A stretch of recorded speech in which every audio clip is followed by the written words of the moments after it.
सेनानी, हिंदी साहित्य के अंतरराष्ट्रीय धरोहर, भारत के अनमोल रत्न, भारत रत्न ने आज की उपेक्षित जब भी इस क्षेत्र को सांसद के रूप में देश के प्रधानमंत्री के प्रतिनिधित्व करते हैं। संजय सिंह चांदन, वाराणसी, उत्तर प्रदेश। विश्व प्रसिद्ध साहित्यकार, साहित्य शिरोमणि, सम्राट, कलम के जादूगर, महान क्रांतिकारी, स्वतंत्रता सेनानी, जिनके कलम के शब्द आजादी आंदोलन की चिंगारी थी, वैसे हिंदी जगत के पुरोधा महापुरुष मुंशी प्रेमचंद जी की जन्मस्थली वाराणसी जनपद के लम्ही गांव में आज भी आजादी की सत्यगाथा लिख रही है। उक्त बातें एक साक्षात्कार में प्रेमचंद स्मारक न्यास लम्ही वाराणसी के अध्यक्ष सुरेश चंद्र दुबे ने सामाजिक साहित्यिक जागरूकता मंच मुंबई के राष्ट्रीय संस्थापक संजय सिंह चंदन ने बताया। साथ ही चंदन जी ने मुंशी प्रेमचंद जी के बारे में कई रोचक जानकारियां प्रदान की और साथ ही कहा कि मुंशी प्रेमचंद की जन्मस्थली को हिंदी साहित्य जगत का अनमोल तीर्थ माना जाना चाहिए।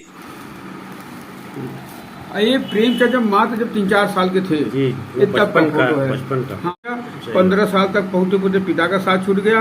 ये जो है कि हवा में हो गए, तो इनको तो बहुत बड़ा आवारा होना चाहिए था, लेकिन यह ईश्वरीय देन था ताकि इतने बड़े साहित्यकार हुए। ये प्रेम का पुराना वाला मकान। अच्छा,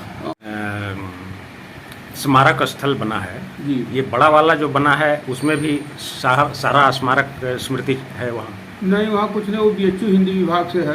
अच्छा। वो रिसर्च सेंटर, शोध संस्थान और मेन प्रेम का यही है। अब मैं जो है कि यहाँ का परिचय जो है कि आपको थोड़ा सा दूंगा। जी जी जी। जैसा कि आपकी इच्छा हुई कि आज मैं जो है कि प्रेमचंद को जन्मस्थली को देखूंगा जहाँ से भारत की पहचान करेगी। तो यही जो है, अभी तक तो आप किताबों में पढ़ रहे थे कि वाराणसी से 5 मील दूर लम्ही गाँव आजमगढ़ वाली रोड पर कहानीकार प्रेमचंद। तो आज आप मुंशी प्रेमचंद जी के गांव लम्ही उनके जन्मस्थली पर पहुंच चुके हैं। जी। आपका शुभ नाम? मैं सुरेश चंद्र दुबे, समाज सेवी, लम्ही, वाराणसी। बहुत अच्छा, धन्यवाद। जैसा कि आप जो है किताबों में पढ़ रहे थे कि वाराणसी से 5 मील दूर लम्ही गांव आजमगढ़ वाली रोड पर कहानीकार प्रेमचंद जी। तो आज आप मुंशी प्रेम जी के गांव लम्ही उनके जन्मस्थली पर पहुंच चुके हैं। आप जब चले होंगे तो फिर दिमाग में रहा होगा कि पता नहीं वो लम्ही कितना बदला होगा, अब पता नहीं वहाँ का जो है कि प्रेमचंद जी जो सोचा हुआ बदलाव जो है कि पूरा हुआ या नहीं। आज जो है कि लोग वहाँ आते हैं कि नहीं आते हैं, ये सब तमाम बातें आपके दिमाग में आई होंगी। तो यही जो है कि बीच में आंगन था, किनारे किनारे कमरे थे, सम्मिलित परिवार से रह रहा था, ये उसी जगह पैदा हुई जहाँ मूर्ति लगी हुई है। सच तो यह है कि 20वीं सदी का वह दौर जो कि हमारे भारत के लिए बड़ा ही चुनौती भरा था। हमारा भारत और बड़ी चुनौतियों से गुजर रहा था। ऐसे ही समय में हमारे प्रेमचंद जी चुनौतियों में ही पैदा हुए, चुनौतियों में पले, चुनौतियों में चले गए। आज हम लोगों के सामने चुनौतियां छोड़ कर दे रहे हैं। आप कहिएगा कि जिस समय पैदा हुए उनके सामने उस समय कौन सी चुनौती रही होगी। सच्चाई है कि प्रेमचंद जी एक रूढ़ी लेकर के पैदा हुए कि ये तेतरा पैदा हो गए। गाँव में एक मानसिकता होती है कि 3 लड़कियों के बाद पैदा होने वाला बालक महाविनाशी माना जाता है। या तो इनकी माँ मर जाएंगी, या तो इनके बाप मर जाएंगे, या तो कुल का सत्यानाश होगा। लेकिन ऐसा कुछ नहीं हुआ। दुर्भाग्य से हमारे साथ भी ऐसा ही है। अच्छा, तो सत्यानाश जो है न इनकी माँ मरी न बाप मरे न कुल का सत्यानाश हुआ।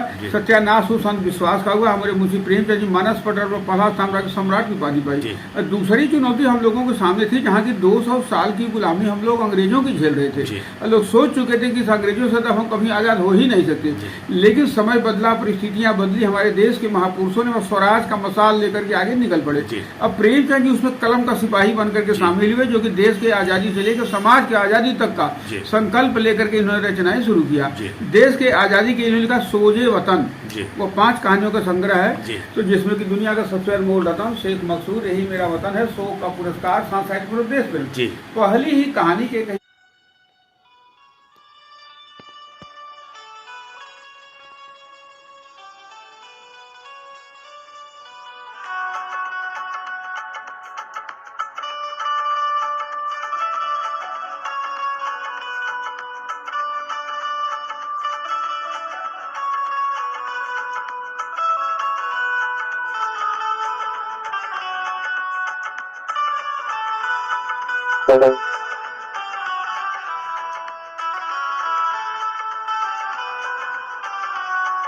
This program is co-sponsored by Lupin Limited, Bing Lupin, enriching lives every day. MIDC Tarapur, Maharashtra 4015006.